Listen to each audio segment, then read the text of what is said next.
नमस्कार मंडळी, तुमचं स्वागत आहे कुक विथ पूजामध्ये। आज इथे आपण अंडा करी बनवणार आहोत। एकदम हॉटेल स्टाईल बनवणार आहोत आणि एकदम सोप्या पद्धतीने। तर सुरू करूयात आपण। इथे मी 6 अंडे घेतलेले आहे, ते कुकरमध्ये उकडून घेणार आहे। आता अंडे मी आधी कुकरमध्ये टाकून घेतले, जेणेकरून आपण कधी कधी काय होतं, आपण पाणी गरम करतो आणि वरून अंडे सोडतो, तर ते कुकरमध्ये फुटून जातात, दिसत नाही आपल्याला, पण जेव्हा आपण कुकर खोलतो तेव्हा ते पूर्ण कुकरमध्ये पांगलेलं असतं। तर मीठ टाकून मी आता अंडे शिजवून घेतलेले आहे। मीठ याच्यासाठी घालायचं की त्याची जी वरची साल आहे ते पटकन निघून येते। आता अंडे थंड होईपर्यंत इथे कढई तापत ठेवली, एक पळी तेल घातलं, त्यानंतर यात लसणाच्या 7 ते 8 पाकळ्या आणि अद्रक चिरून टाकलं, एक स्टार फूल, एक इंच दालचिनी आणि 2 लवंग, एवढेच खडे मसाले वापरलेले आहेत। ते छान तेलात परतून घेतले। त्यानंतर 5 ते 6 मीडियम आकाराचे कांदे घेऊन उभे चिरलेले होते, तेही छान असे परतून घ्यायचे आहेत आपल्याला। आता पाहू शकता थोडंसं ट्रान्सपरंट कांदे झाल्यानंतर आपण याच्यात आता टोमॅटो ॲड करणार आहोत।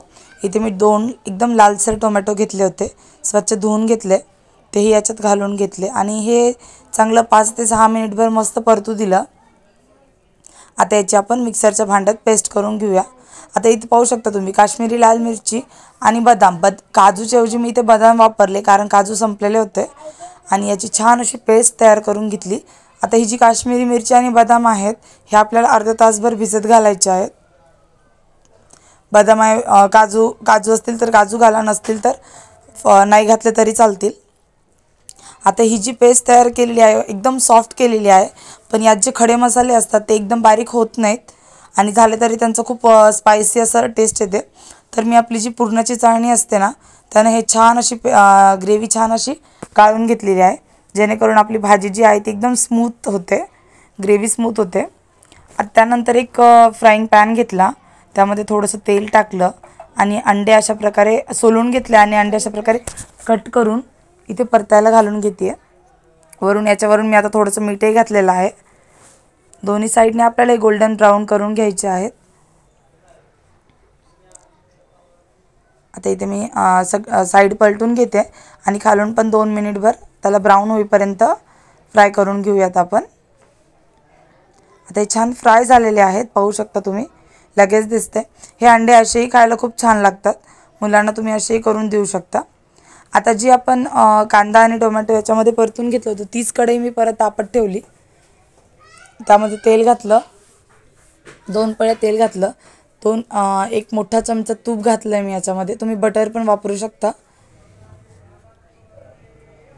आता हे छान असं तूप विरघळू दिलं, त्यानंतर हे छान असं तापलं की आपण जी पेस्ट बनवलेली आहे ग्रेव्ही, ही यामध्ये घालून घेतली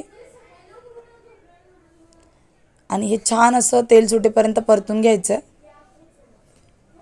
पाहू शकता तुम्ही, लगेच मी याच्यासोबत कोरडे मसाले घालून घेते। हळद घातली, 2 चमचे लाल तिखट घातलं, एक चमचा कांदा लसूण मसाला आणि 1 चमचा घरचा काळा मसाला, आणि यामध्ये मी एव्हरेस्टचा मटन मसाला ॲड केलेला आहे। हे ऑप्शनल आहे, असेल तर घालू शकता, नसेल तर नसलं तरी नाही घातलं तरी चालेल। आता हे छान असं मिक्स करून कमी गॅसवरती झाकण ठेवून मस्त अशी ग्रेव्ही आपल्याला 10 ते 15 मिनटं तेल सुटेपर्यंत परतून घ्यायची आहे। आता तुम्ही याचा कलर पाहू शकता, एकदम येलो येलो दिसतोय, पण जेव्हा याचा कलर चेंज होतो, म्हणजे याचा कलर पूर्णपणे रेड किंवा मरून होऊन जातो, तेव्हा समजून जायचं की आपली ग्रेव्ही पूर्णपणे रेडी आहे।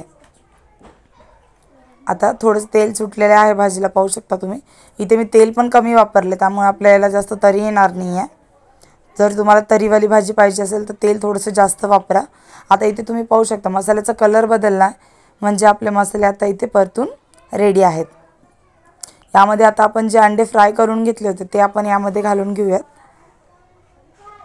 आणि हे पुन्हा एकदा छान असं मिक्स करून 5 मिनिटभर मी याला पुन्हा एकदा थोडंसं तेल सुटायला असं सोडणार आहे।